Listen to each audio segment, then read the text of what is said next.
A closer look at the top political headlines this week. Joining us, of course, Deputy Political Director Avery Harper and ABC White House correspondent Mary Alice Parks in Iowa. Welcome to you both. Avery, let's go ahead and start with you because we saw President Biden at that campaign event this week.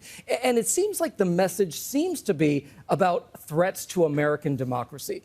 Is that message going to land for voters? Right. Well, this definitely was not a policy speech. This was really President Biden taking direct aim at former President Trump and what he calls MAGA extremism on the anniversary of the January 6th attack at the Capitol. And so this is something that we're going to hear President Biden say throughout the campaign. We know that former President Trump has denied any wrongdoing as it pertains to January 6th.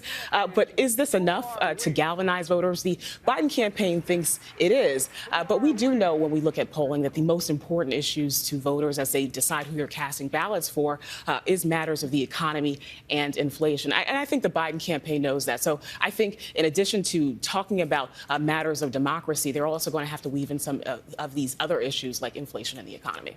And Mary Alice, let's go to you there in Iowa, because sadly this week there was another mass shooting, this time at a school there, as Republicans are on the campaign trail ahead of the Iowa caucuses. We saw the issue of guns in the political spotlight once again. What are the candidates saying? Yeah, with that shooting just about 40 minutes from here, students returning their first day back to class after the holidays.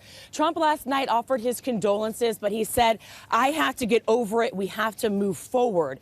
Nikki Haley and Ron DeSantis asked multiple times. They said they are not in favor of any new restrictions on any kind of restrictions on any access to any guns. I mean, these are candidates that have not wanted in any way to add new laws. They have talked about hardening schools, adding security to schools. Nikki Haley talked about mental health, but I will say she hasn't offered a lot of specifics on how she would address mental health. Democrats, they are running on this issue. They are bringing it up constantly. The White House yesterday put out a statement saying that 500 illegal gun purchases have been stopped because of stricter new background checks put in place by this administration. They are worried about this issue. They are bringing up, too, the fact that gun deaths are rising so sharply among kids. Now the leading cause of death among children.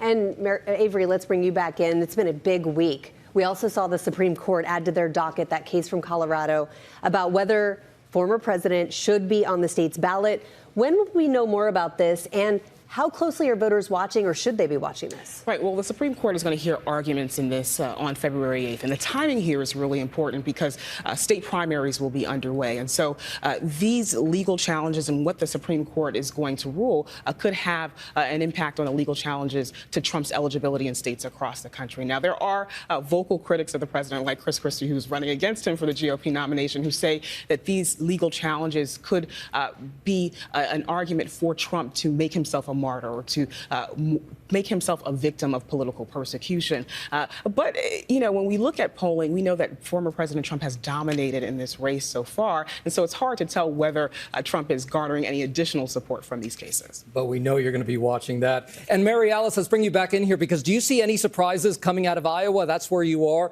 Trump last night telling voters he is worried that his lead in the polls, they will just stay home.